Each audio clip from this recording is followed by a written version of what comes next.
No business that is profitable is going to be perfectly stable over time. So there's a gap between understanding volatility and then dealing with it in real time. One of the most important financial skills is being able to recognize when things are abnormally good. When you are surprised by something that happens in the world, the correct takeaway is that the world is surprising. Being anchored to the old reality becomes the liability.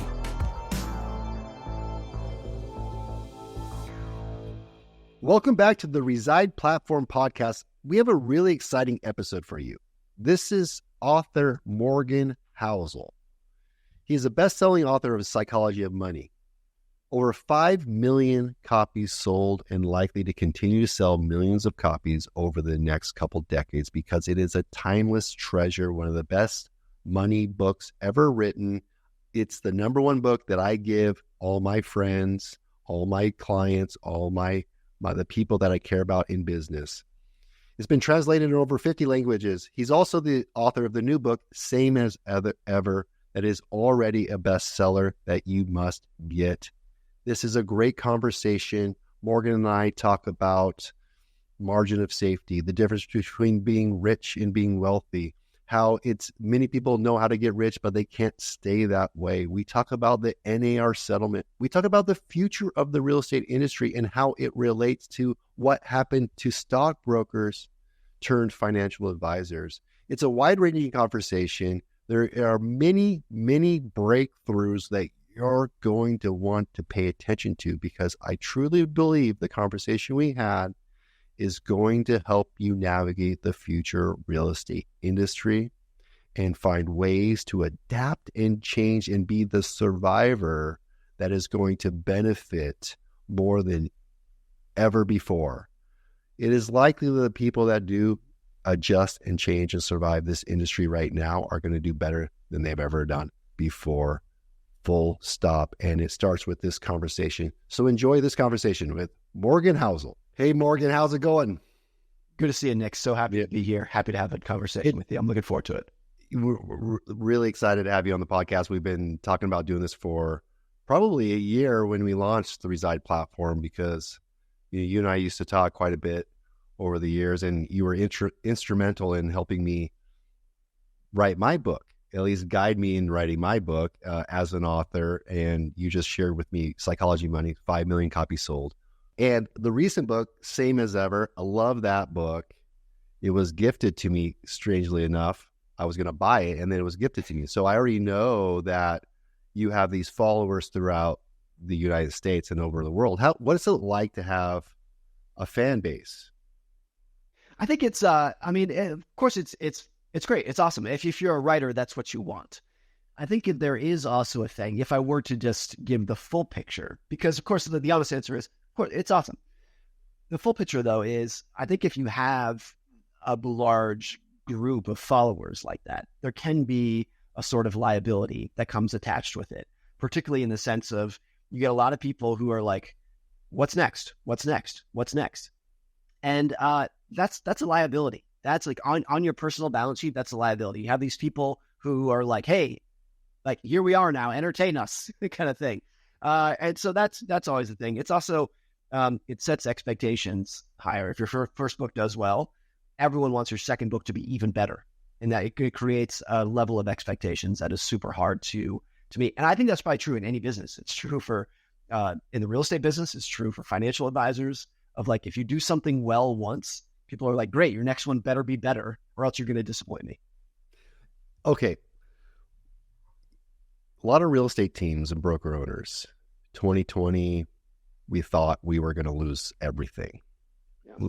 So did everyone else. But then the opposite happened, and we broke every single record we ever had.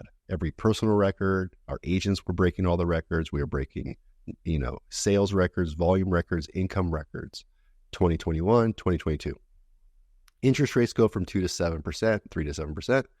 And we have these team leaders, broker owners, that they're no longer setting new marks, right? So you talked about one book, Psychology of Money, 5 million copies sold. Your next book, on its own merits, crushing it, but is not living up to the same trajectory. So if you were talking to a broker owner or top salesperson, how do they deal with that regression to the mean, or, go not setting new personal records? I think about it in a couple different ways. One is, for the second book, it's still young. It's only been out for 4 months. So there's still plenty of time for it to do Yes. very, very well, which is important because no business that is profitable is going to be perfectly stable over time. What you're getting paid for is a level of volatility. That is true. No matter what your business is, that's usually what you're being paid to put up with and endure, is the fact that you might get paid this month, you might get paid 6 months from now, you might have a big year 5 years from now. And if you want stability, if you want that, level of just very predictable, that exists in the world. You can go get a salary and you're going to likely earn way less than you otherwise could as a business owner. So I think just realizing that volatility is what you're paying, is what you're signing up for. And that is the cost of admission to doing well over time, is a truth that applies to any business, any investing strategy. That's important to keep in mind. So you're signing up for volatility. So are you surprised that you're making less money than you did previously, right? Are you surprised that it's going to be hard occasionally? Are you surprised in this? You shouldn't. What you're kind of saying to me is like, you shouldn't be all that surprised. You should be fairly prepared for that.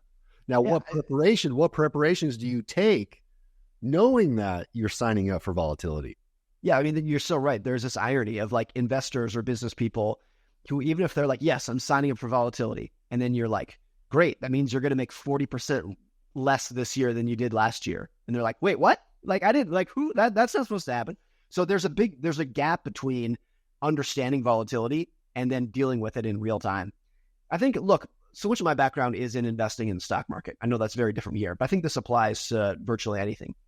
The most important data that any stock market investor can get their hands on is the historical prevalence of volatility. So you look at 100 years of data in the stock market, and you see that on average, every year, it declines at least 10% from its previous high. Every 2 or 3 years, it'll decline at least 20%. And once a decade, it'll decline 30 to 50%.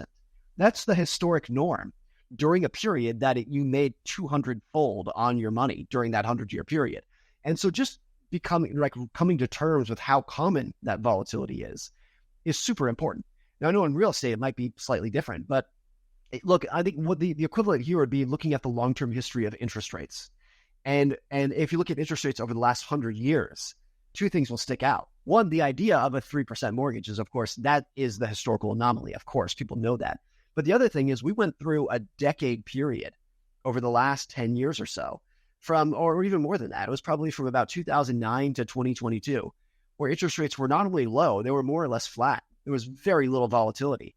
It was, they hover between 0 and 2%. That is extremely rare historically. It is very common historically for interest rates to go from 2 to 7 to 8, back down to 1, back up to 9. That's the norm. Like, crazy volatility in interest rates has been the norm. So I think coming to terms with that is really important too. So I understand why people will be taken off guard and struggle during periods like this. But I think if you look historically, the last 10 years are the anomaly. This year, the last 2 years are not the anomaly. It was 2009 to 2022 that was the historical outlier. And it's when you made me think about that period of low interest rate and how the involatility wasn't there. It was stability. It was stable. It was constant. It was consistent growth in the real estate sales industry, where we're getting paid to sell homes. We get commissions when things transact. And that becomes the normal, though. Like, what happens is we get lulled into this thinking that this is normal. And the little blips, the little changes are the instability. So interest rates going from 3.5 to 4, and we're seeing sales decline just slightly. That's the involatility. An agent leaves our office. That's the involatility, right? A new competitor's doing better marketing than us. That's the involatility. But there really isn't, right? Like, there's something bigger, like a black swan. There's a bigger event happening that we should be prepared for. I mean, the biggest were the 1970s and 80s, where their period would be like interest rates 1 year are 5%, and the next year they're 12%. And then the year after that, they're back down to 4%. And then the next year they're 13%. It was crazy. And I think you could say that the Federal Reserve is better, smarter, and has more tools today than they did back then. That's not to say that there won't be bubbles or that they can't screw up. That's not what I'm saying. But I do think that you could make a reasonable argument that some of the recent relative stability is because the Fed just acts differently now than they used to. That's, I have to preface that again with, that doesn't mean that things can't hit the fan, but it's a very different world than it used to be. But I would not be surprised. This is not a forecast per se, but I would just not be surprised if we look back 30 years from now. 30 years from now, you and I are having this conversation, and we're like, oh, that era of low interest rates that existed during this tiny little window from 2009 to 2022, that, like, what a crazy world that was, but it never came back. And that going forward, maybe the floor for interest rates is close to where we are now. Maybe it's between 3 and 5%. And during periods of an economic boom, it goes up to 7%. That would not surprise me in the slightest. And people can adapt to that.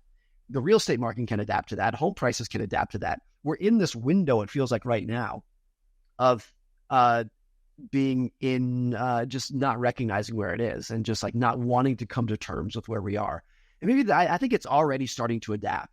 To adapt. Maybe last year, in the last 18 months, was a period of just outright denial about what it is. But I see it from my layperson's view. I don't know what you're seeing, but it seems like the real estate market is at least starting to slightly adapt to the interest rates it is, rather than just the deep winter freeze that it was for the previous 18 months.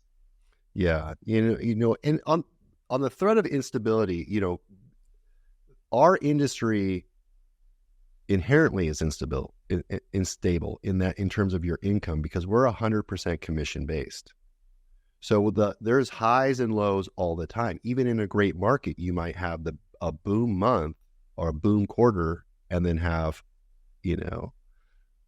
a slow sales season in the seasonality. And so with that, what I learned from you is this margin of safety, preparing for that so that I can handle those moments, and that my decision making isn't hindered because I'm under all this stress and anxiety and fear.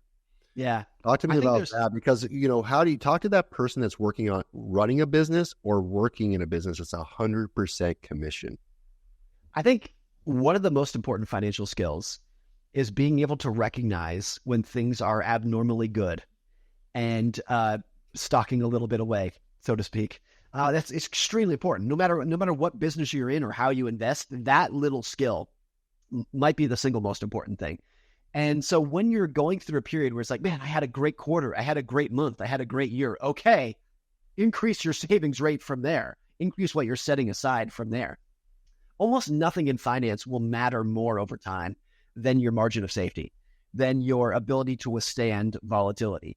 And so much about investing is not your ability to avoid volatility. It's your ability to absorb and endure it. And the only way that you're going to do that is with a level of safety. Now, during the boom times, if you just have a bunch of cash sitting in a checking account, in a savings account, you are very cognizant of the opportunity cost of that. Oh, I could be investing this in my business or in real estate or in stocks and earning a way higher return. That is the wrong way to think about it, full stop. The right way to think about it is that cash that is sitting there in the checking account is the oxygen that you're going to need when these good times end. And when those good times end, it truly is oxygen. You can't go a day without this. And there are so many people who are very good at getting rich and have no ability to stay rich. And those are two very different skills, getting rich versus staying rich. Getting rich is like seeing an opportunity, being optimistic about yourself, being optimistic about the economy. And it's actually that's actually not that rare of a skill. Quite a few people can do that. The rare skill is staying rich. It's being able to maintain your business or your investments during the bear market. That is the rare skill. I'll tell you the most potent example of this I've ever seen. It's Bill Gates, who, when he started Microsoft, took the most optimistic swing that any entrepreneur has ever taken. It was back in the 1970s, and he said every desk in the world needs a computer on it. It seemed like the craziest, wildest thing.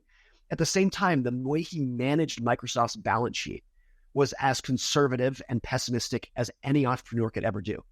He was, from the day he started Microsoft, he said, I want enough cash on the balance sheet so that I can make payroll for 1 year with no revenue. And he did that because he knew his business was going to be so volatile. And he kept that philosophy throughout the entire time that he ran Microsoft, even when it was a $500 billion company, same philosophy, tons of cash, very little debt, because there's no guarantee of tomorrow. And we know we're going to hit these periods where business is going to tank for 12 months, 24 months, 36 months. And that's really rare. I think you could say there are tech entrepreneurs who are just as technologically visionary and gifted as Bill Gates, but they had no skill at staying rich. They ran themselves over a cliff. And so they don't exist anymore. They all went out of business. And that skill in any business is super important. The ability to be a visionary, optimistic risk taker, and at the same time, the ability to be very pessimistic and conservative with how you manage your balance sheet, super important. In the real estate world, I learned this a long time ago from a business consultant and a mentor, to have 6 months of core capital. Because in a 100% commission business, imagine a world in which you make no sales for 6 months and you have to make that payroll. Like Bill Gates, and having a year of Microsoft payroll is a lot of money. That's a lot of cash to be sitting on. There's probably opportunities coming across Bill Gates' desk all the time that he would love and he could make a huge return on, but he doesn't do it. So that 6 months core capital is really important. Now, it's easy to understand, yeah, that makes sense. I want 6 months of core capital to pay all my expenses. And it's another thing to actually go through and do it, because right now, what do you do when you're at a deficit? What do you do when you're running at a deficit and you need to move the needle on revenue? So for people who don't have that 6 months of core capital, and they're like, great, thanks for telling me this now, but my business just tanked. I don't have the time to build that up. I do think there is a truth. It's a very hard truth to swallow, but there are a lot of people in many different industries. This is not just real estate or just realtors, but there are a lot of people in that situation for whom it might be too late. And now your ability to survive is going to solely depend on your ability to very quickly adapt. Now, if you have a lot of core capital, you can wait it out and keep the business model, keep the skills, maybe even keep the employees that you had before. If you don't have that, then it is adapt or die, and adapt or die tomorrow. Now, the upside to this, the optimistic side of this, is there is so much history in the economy of the biggest innovations, the biggest breakthroughs, the most productivity happens during periods when shit has hit the fan. The most productive economic decade ever was the 1930s, the Great Depression. And the reason it was so productive, the reason we got so many new technologies and businesses became so efficient, is because every business in America in the 1930s woke up and said, if we don't become more productive today, we are not going to survive tomorrow. And so every business was like, how do we get more efficient? How do we get more efficient? Do we need all these employees? How can we streamline our supply chains? And it made virtually everyone who survived, that's the big qualifier, more productive. And so that's the upside to this of when you are waking up kind of scared. It's like, okay, if you can survive this, you're probably going to look back and be like, I transformed my business for the better during that period. And look, the truth is a lot of people will not survive that because they have a skill of doing this thing during the boom times, but they don't have the personality or the skills or the brave, being brave to turn things around when things are tough right now. So that's really what it is. I mean, I know I'm sure we'll talk about this later, but the real estate ruling and settlement is a lot of things. I mean, very similar things have happened in the financial advice business over the last 50 years. And really what you see during these periods are the people who could adapt did better, and the people who couldn't went out of business. And so it's true for a lot of different industries that have been deregulated over time. The airline business used to be very heavily regulated. Stockbrokers used to be more regulated than they are right now. During these periods of deregulations, I'm making these numbers up, but let's say 20% of people end up way better than they were before. 20% of people go out of business, and the others kind of, struggle to make a living during what used to be a very prosperous industry. That's probably directionally true. Yeah, and I think, talking about the settlement, the NAR settlement, and it hasn't been finalized, but it's becoming more and more clear how that's going to change what's going to be required of the industry. How the industry adapts is still unknown, and how the consumer reacts to that transparency and commission is unknown as well. And I thought about this in a number of ways. Your new book, Same as Ever, is, when everyone's looking at this settlement, they're trying to predict the future reality. or the future in today's reality? How do I adjust to what the future will look like? How do we look at this settlement and the real estate industry and say, what's not going to change? What's likely not going to change here? Let me tell you a quote that I love from Daniel Kahneman, who is an amazing psychologist. He just passed away 2 days ago. He was 90 years old, but he was an amazing guy. Won the Nobel Prize in economics for his work in behavioral finance. And I went to a dinner, like a big group dinner with him 10 or 15 years ago. And he had this quote that I loved. He said, when you are surprised by something that happens in the world, the correct takeaway is that the world is surprising. And what he meant by that is like, when you are surprised, don't try to be like, okay, the world changed. What does that mean for the future? When you are surprised, the takeaway is that you cannot predict the future. That's the takeaway. It's a very like subtle point that I thought was really important. And so everyone is looking at the settlement. This is your industry, not mine. So you have much more insight to this, but looking at it and be like, okay, now given this new law, how can we extrapolate that and look at the future and try to predict the future? And the truth is, no. If you are completely surprised by that settlement relative to where the world was 5 or 10 years ago, the correct takeaway is you do not know how the industry is going to change over the next 5 or 10 years. There could be a new law, a new real estate boom, a new agency, whatever it might be, that is going to completely transform the industry for better or worse over the next 10 years. So all of this, the correct takeaway from the settlement is the world is surprising. It changes very quickly. Sometimes the changes are for the better, sometimes they're for the worse. And this all gets back to what you mentioned earlier. There's nothing more important than adaptability and margin of safety in business and investing. Yeah, and I looked at when it comes to these changes, and what you said is so true, that 20% of the people are likely going to be doing better in the future. Yeah. And the reality of that is there's going to be an attrition. A lot of people are going to fail out of the industry. That already happens in real estate all the time. It happens in all businesses. If you look at restaurants, most of them fail, but some of them survive. And then you have that mom and pop that's been in business forever. And then you have another restaurant that becomes a franchise and chain, and it spreads across America, right? That 1% of the 1%. So to me, what I learned from you too is reading Nassim Taleb, Daniel Kahneman, Charlie Munger, is sometimes the goal is just to survive. And to survive isn't just to hunker down and protect. To survive is to take action and adapt and change and work and get in the trenches and really find out the truth of the market versus hypothesizing about the market or trying to guess what the market is doing. Like actually going in there and talking to the buyer, talking to a seller, talking to your agents, getting back into the field. So a lot of times, Morgan, in business, the team leader or broker owner or CEO, they get so far removed from what's actually happening, that distance, it's hard for them to predict. Do you have any stories or thoughts on that when the person is so far removed from the actual transaction, they can't make clear decisions? Let me give a perfect analogy to what's going on, I think, in the realtor business. In the stock market, stock advice, stock commissions by stockbrokers used to be fixed. And I forget the exact rate, but just to make this like very clear, let's say it was 6%. And I think that's actually roughly close to what it was. Before, I think it was the late 1970s. If you were a stockbroker, you charged 6% on your commissions, and it was fixed. I think you could more or less than that. It was almost completely analogous to what's going on right now. And then I think it was the late 1970s or the early 1980s. I don't know the exact year, but it was around that era. It became deregulated. And you know who the first person was who looked at this and said, this is my chance to make a fortune, was a guy named Charles Schwab, who started a discount brokerage and became a decabillionaire. And so and if you look at the entire industry as a whole, I think it's probably about right that 20% of financial advisors ended up way better in the new system because they figured out how to add value. They came up with the new fee structures. They really had to very clearly prove the value that they're adding to for their customers. One of which was, back in the day, we used to call them stockbrokers because that's all they did. They would broker your stock market trades.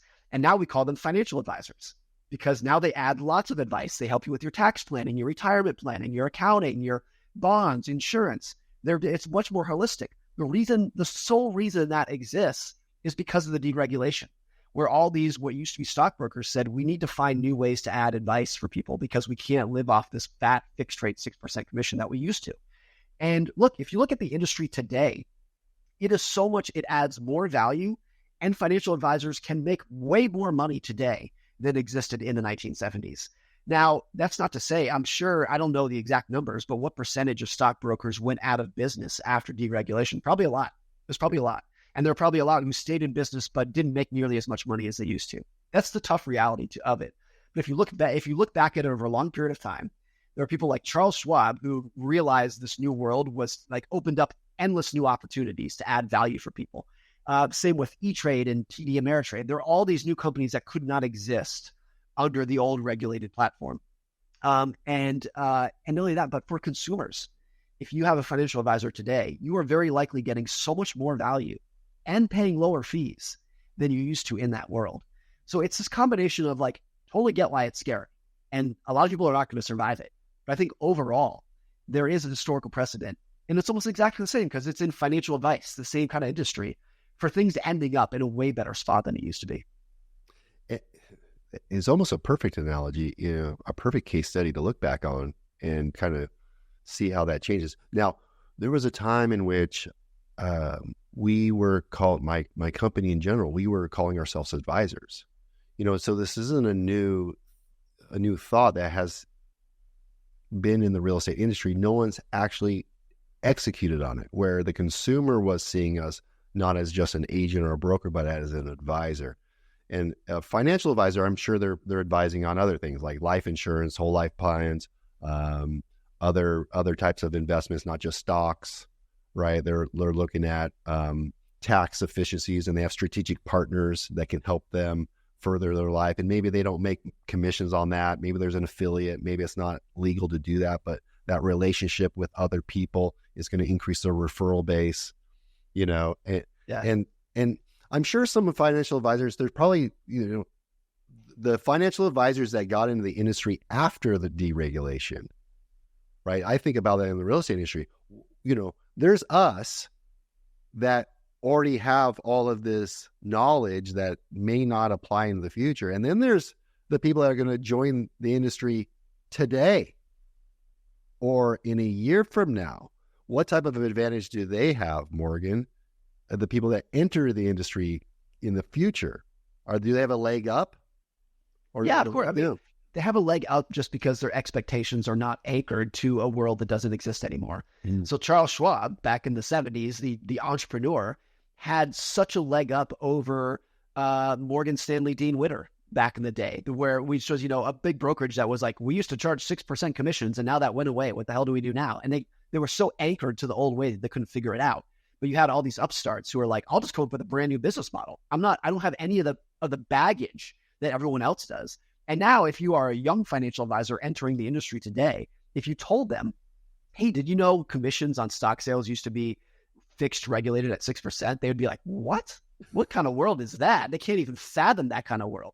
So it's always that, being anchored to the old reality becomes the liability to it. And I think, I'm sure there are a lot of people who can just psychologically, mentally just abandon that reality and be like, it doesn't exist anymore. Don't be in denial about it. We just got to figure out a new business model going forward.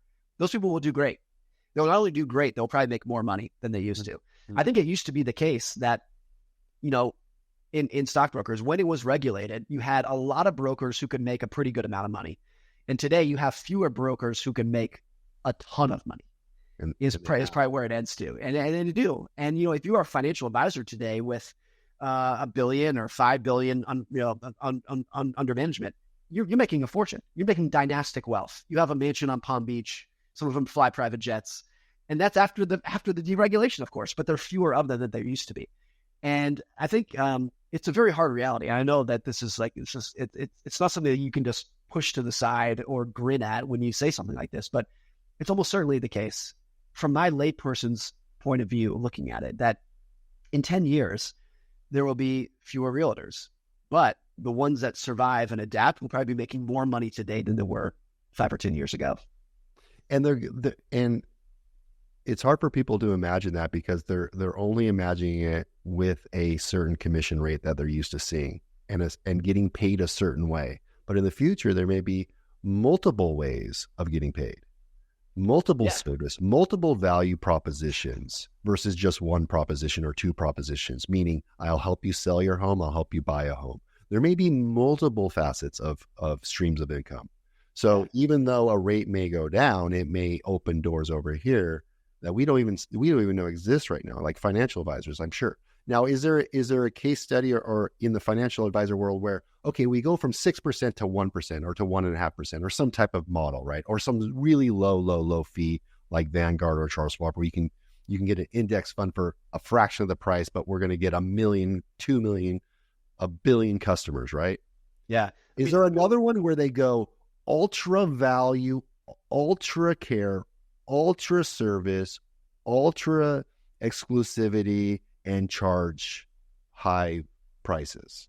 I mean, the other industry, high profile industry that was deregulated around the same time, 1970s, 1980s, were airlines. And it used to be that airline ticket fares were federally regulated. And then they became deregulated. And that was a really tough thing for the airline industry, but it also created a whole new crop of low cost airlines, Southwest and Frontier and Spirit, those kind of airlines that could not have existed back in the day. If you look at pictures of air travel from the 1960s, 1970s, it's absurd. It was like, even in coach, quote unquote, it looked like not only first class, but the most luxurious first class you could imagine.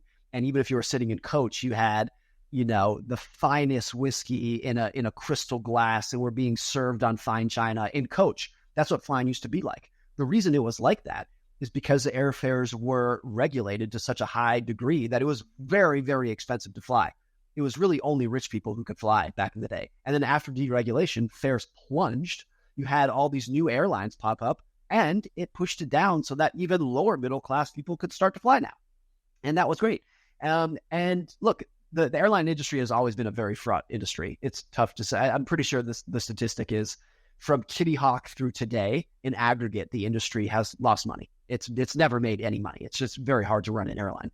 But look, did deregulation kill airlines? Well, I think some of them, yes, but it also sparked a whole new crop. And like Southwest Airlines is one of the most inspiring, prosperous entrepreneurial stories ever, to take something that was so hard to break into, so capital intensive, and to create an incredible business from there. That happened because of deregulation.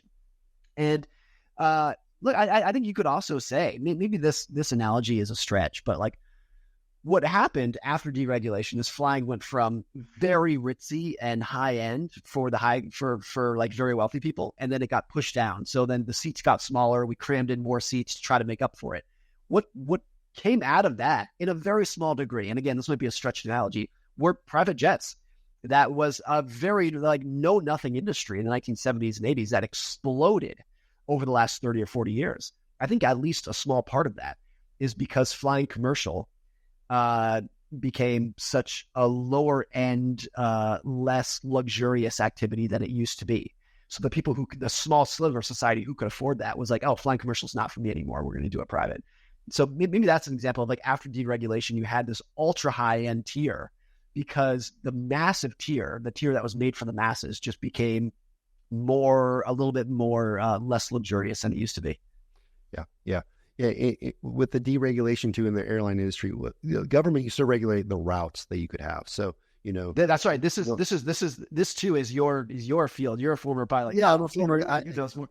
I have a degree in business administration. A business degree in aviation specialization. But they regulated the routes, which limited the supply as well.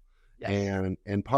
And so they were making money with fewer seats. The other interesting fact about real estate industry, the airline industry, is the load factor, which is the number of seats versus the number of paid passengers. So we call them rev heads or non-revs. Non-revs are people like the pilot getting to their destination that aren't paying. The load factors used to be 40, 50%. So half the plane was empty. And then after deregulation, load factors, when I was studying this in 2000, 2001, 2002, 68%. That was the industry strategy, 68% load factor. So you used to never have a middle seat. No one would ever buy a middle seat. Yeah. It's kind of funny now though. It's like load factors are like 100. When was the last time you went on a commercial airline and it wasn't packed? Like, hey, so it has nothing to do with what we're talking about, but it kind of does, because as they became more efficient, as they adapted, as they were able to lower the price, it increased the demand, more people were able to fly.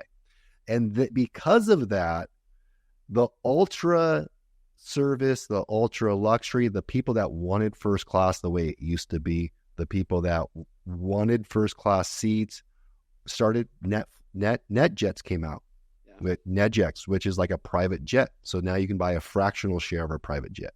So in real estate, is there a world in which you have high profile clients that want your advice over the long haul, that have trust or these lots of properties?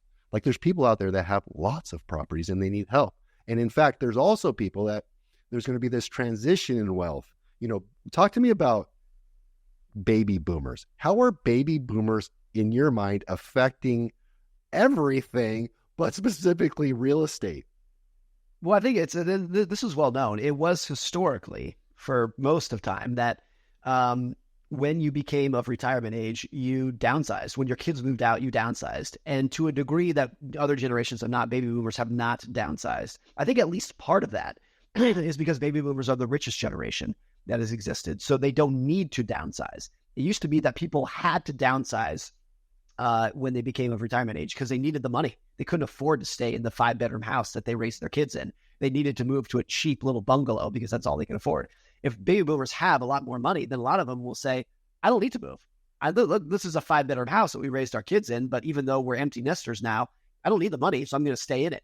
And that has led to that, like, slowed down the conveyor belt of real estate transactions to a degree that I think was unexpected and that we haven't seen in other generations. Now, the other side of that is that over the next 10 or 20 years, there will be a lot of forced real estate transactions when the baby boomers pass on. And so I think it's not necessarily that those transactions won't take place. They're just delayed to a different era. It's true for wealth as well. There's this interesting dichotomy of millennials being, on one end, over the last 10 years, one of the poorest generations at that age of their life. And at the other end, millennials will almost certainly be the wealthiest generation that has ever existed, in large part because of the money that they will inherit from their baby boomer parents. So all those transactions are simply delayed. And I think over the next 10 or 20 years, there'll be a ton of transactions that otherwise in a different generation would have taken place over the previous 10 years. Now, what are your thoughts on how do people in the financial world view real estate? Because it is in my outside viewpoint looking in on financial advisors that when a financial advisor is working with a client, they're incentivized to sell them stocks. It's like the man with a hammer tendency. They're holding the hammer and they're incentivized to get them mutual funds, stocks, REITs, right? So money under management. And so I think they probably rarely advise them to go talk to a realtor to sell or buy real estate or flip homes. I think you're definitely right about that. But I think there's a reason that it occurs. There's a well-meaning reason that it occurs, which is the average person is not like you in their willingness to manage real estate. So the ability to manage a rental property is something that I don't think, less than 1 out of 10 people wants to, can do, or is qualified to do. You might have a different take on that, but I think that's why it occurs. The hands-off, relative set it and forget it approach of owning a stock index fund, I think is more appropriate for the vast majority of people to build wealth over time relative to the typical getting a call at 2 in the morning. So a lot of the value in paying someone to help you invest is the convenience of it. Yeah. The hassle-free approach of it. Yes. I mean, I guess one analogy might be like there are very high-end health practices that you can do. If you want to be like top 0.1% of health, you can hire dietitians and personal trainers to get you to, but the average person doesn't want any of that. They're like, look, I know like there are these other things I could do, but I don't want any of it. I just want to go to the doctor and have my blood pressure checked once a year. And like, okay, I might exercise once or twice a month. So I feel good about myself. But I think that's the equivalent. Like yes, if you are someone who's like, I need to maximize every little bit of capital that I have, and I love investing in real estate, then great, it's awesome for you. But the vast majority of people just don't want that for their they want to give their money to a financial advisor and say, I want to hear from you as little as possible. Just invest my money as you see fit, and like, don't bother me most of the time. That's usually how it works. Yeah. That's so interesting because, I was convenience and hassle, and the opposite of that is no hassle, is really important. And when it comes to selling a home, oftentimes people will go with the agent that they feel will do the most, have the fullest service that requires the least lift and haul for them. Right. Yeah. So I may be able to give you great advice, right? Eat your broccoli and chicken breast and exercise 5 days a week and you'll lose weight. Or I could, come up with another plan where I'm going to do a lot of the shopping for you.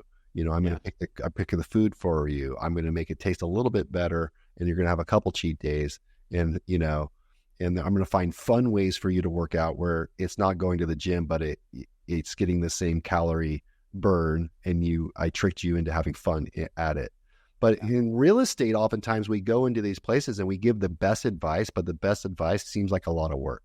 Like you should declutter. You need to declutter your house. You need to clean it professionally. You need to landscape your front yard. You need to replace the carpet and upgrade your kitchen. And then I'll get you top dollar. You're not getting the listing. It's like, oh my gosh, right? Versus, talking about an advisor. Hey, I happen to have a contractor who can do the work. We can find ways to do this, X, Y, Z. So totally. I mean, this is my own experience, and you and the other people listening are the pros, but this is my lay experience. In my life, I have used the services of 3 different realtors. 2 did nothing. They did nothing. It was at the end, it was like, I can't even believe we hired you. Like you didn't do anything for us. One of them went so far above and beyond, adding value, doing things that we had never thought of, taking everything off our plate, making us feel comfortable about the transaction. And the irony is, of course, all 3 of them earned the exact same fee. The exact same commission, even though one of them was adding so much more value, infinitely more value than the other 2. That, I think, is like where the industry is going. If I had to look at it, the first 2 that we used won't be in business in 5 years. The third one will be making more money than she made over the last 10 years. That's how it should be. And you're absolutely right that the idea of a realtor just coming to you and saying, this is what you need to do, versus a realtor coming to you and saying, I'm going to do this for you. The first one's going to be out of business. The second one's going to be making twice as much money as she was before. It's so true. So when it comes to investing too, back to this, it's like there's a return on hassle. So like if I invest, I might make 10% return here, but there's a lot of hassle. Over here, I can make 8%, and I get to go on vacation and not worry about it. Now, one of the best things I ever done in my business too is created a property management company, which is a ton of hassle. Yes. Like most real estate companies, they don't do that because they're like, that sounds like a lot of hassle. Well, the point of creating something that is a lot of hassle is so that I can remove the hassle from my clients. And that allows them to work with me.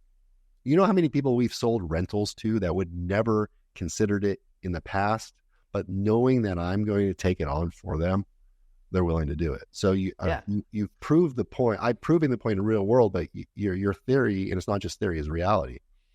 It's just doing it for you. You're right. And I think it's true in something like medicine as well, where, I mean, this is a little bit more not how it should be, but most people, if they go to the doctor and the doctor says, you need to start exercising every day and you can't drink alcohol anymore, you can't eat sweets anymore, I need you eating broccoli and kale and exercising every day, odds are that person's going to leave like feeling pretty poor about it, versus the doctor who's like, oh, I have a pill that you can take that will solve all your problems. That is way more alluring for people. So it's much more perverse in medicine, but it's true that most people, when they go to an expert for help, want convenience. They're like, I don't want to add any burden onto my life. And so this gets back to like, why do financial advisors by and large not say you should invest in rental properties? It's because that adds a level of burden that the client is trying to offload. They're like, I want fewer burdens and you just gave me more. But you're totally right that like if you add a property management level onto it, then you as let's call them real estate advisors now. Let's not call them realtors anymore. That used to be stockbrokers and they became financial advisors. Let's call them real estate advisors now. If you add that service, you're taking away burdens from people and you just like infinitely multiplied the value that you can offer to people. And you don't have to own it. You don't have to own that company. You can just partner with or affiliate with or have a relationship with the best property management company in your world, right? Yeah. It could be a win-win, right? It could be absolutely be a win-win. I asked you, one time we were talking, Morgan, and you're talking about electric cars or something like that, and it had to do with like the win-win of like the combination of two things. Where it was, do you remember this? Where it was like electric cars were boring and ugly, but then, Oh, yes. Yeah. So the idea was, on one end, you have the Toyota Prius, which is good for the environment, but it's so slow and it's so ugly. They went out of their way to make it as ugly as possible. And on the other end, you have the Ferrari, which is so high performance and so beautiful, but you might say it's worse for the environment. And the overlap of those two, the brilliant company that just took both of those elements was Tesla. And Tesla was like, hey, fully electric car, good for the environment if you love that. But if you like fast, beautiful sports cars, it is that too. It's that as well. No sacrifice. That's the genius of Tesla, was combining the Prius with the Ferrari and coming up with this thing that says nobody has to make any sacrifices. If you want to save the environment, you're doing that. You want a sports car, you get that too. And so just in any business, when you ask a consumer to make a sacrifice, you're immediately going to lose 80% of them, no matter what that sacrifice is. The other example of this is, and this is a little bit more controversial, but something like Beyond Meat, the fake meat companies. For years, for decades, veggie burgers tasted like absolute garbage. And so you had vegans and vegetarians who like, yes, I'm going to eat it, but it's a very small sliver of people who are willing to eat that garbage Boca burger. And then Beyond Meat comes in and be like, hey, if you don't want to eat meat, we respect that, but we're going to go as far as we possibly can to make it taste like a real burger. No sacrifice. And it's exploded. It's by far and away the most successful veggie burger company. And so there's a long history of just being able to say, like, look, as a business, I'm going to require that you make as few sacrifices as possible to give you this service. To wrap this up, I need to talk to you, and I need the audience to hear you talk about marketing and writing. And I don't know if you consider yourself a marketer, but I think you know a thing or two about marketing because you wrote a book that sold 5 million copies and is still on a runaway train. You have another book that has 250,000 copies and just launched 4 months ago and is likely to continue to sell for hopefully decades to come, right, Morgan? Because the way you write is fairly evergreen. So talk to business owners about writing and talk to them about how can writing be a way for them to market. I think there's two things to keep in mind here that is very important for writing and marketing. One is that nobody wants a lecture, but everybody loves a good story. And you would be surprised at, I think, what I would consider a lecture. The vast majority of marketing is a lecture, in the sense that it's basically saying, hey, you dumb consumer, I bet you didn't know this, but let me teach you something. That's a lecture. Nobody wants that, but they love a story. And like everyone wakes up wanting to hear a good story. When you're sitting around the campfire with your bros, what are you doing? You're telling stories. People love it. And so if you can avoid lectures and tell stories, you win. And the good news for most people listening to this is I think the most interesting, entertaining, provocative stories exist in the financial world, of people making bad decisions, of people making good decisions, of people making crazy decisions. They're everywhere in finance. Tell those stories, you get their attention. The other thing to keep in mind is it is very easy to underestimate how impatient people are. Make your point, make it quickly, and get the hell out of their way is what you got to do. The vast majority of most writing of what's wrong with it is it's too long. It's way too long. People don't have the attention span to read this. Now, being brief does not necessarily mean being short. You can write, there are 700-page books that are brief, I would say, because every word needs to be there. The problem is that people have this, they get in their own heads and they're like, I'm just going to stretch my legs and just throw as many words at the paper as I can. A lot of this comes from how we're taught to write in school. And the worst thing that writing teachers do in school is they give a page minimum. So when you're in 9th grade, the teacher says, write a paper 5 pages minimum. That teaches kids, by definition, to be like, how can I throw as many words on the page as possible? What is in the real world, what you need is to make your point in as few words as possible, in as few pages as possible. It's the opposite of what you're taught. So if you can tell a story with as little unnecessary words as needs to be there, you'll not only become a great writer, you become a great marketer. I do not consider myself a marketer because I just want to tell a story. Now, but I think if you do that, you will gain people's attention and get people to buy whatever product you're selling. And so it seems like a soft skill, particularly in like a tech-driven world. People want to learn to code. They don't want to learn how to write. But there's almost no business in which you are going to succeed unless you are an effective communicator. And writing online, where you have so much leverage, such a massive potential audience, is critical to no matter what you're doing. We really are a proponent of writing, and that's on social media, that's on a blog, that's on your newsletter to your client, that's also internally as a leader. If you want to upgrade or level up your ability to lead it and inspire a company, you need to be able to write, not just get in front of them and speak. And for that, being clear and concise is important. Also, what we would call framing it in, getting them to want to listen to you is a storytelling part. And how important is the familiarity of story versus a new story? Well, I think what's important is you want to tell a story that people instantly understand the concept, but have never heard the details. If you're introducing a brand new concept, if you're explaining nuclear energy to an 8-year-old, they're going to be like, what are you even saying? Like, it's going to take me too much brain power to understand what you're saying. You want to explain something that's familiar with a new detail. And in finance, there are endless examples of stories of people making very bad financial decisions. Anyone can instantly empathize with that and understand what you're saying. This person spent more money than they earned. This person took too much risk than they could afford to take. This person used too much leverage. Whatever the story is, you instantly get it, but in a new detail. Now, there are plenty of times in finance where people will tell stories that everyone else has already heard before. Details about everyone's ever. Hey, have you heard about Bernie Madoff? Yes, of course I have. Everyone knows who he is. Don't tell me a story about him. And so that exists a lot. So you want to find something that people can instantly grasp, but they have never heard of at the same time. Well, this has been awesome, Morgan. It's great to catch up with you. If you love what you heard about Morgan, he's been on many, many podcasts, including Tim Ferriss and many others. And you definitely, if you haven't read his book, Same as Ever, go grab a copy of that. We'll put that in the notes so you can grab that copy. Also, Psychology of Money is a must read, and really a book that I've given out more than any other book in the last couple of years. It is a great gift. I've probably bought hundreds of them. Of the 5 million, hundreds have come from me. So definitely go check that out. Morgan, thank you so much. Thanks, Nick. This has been fun. Take care.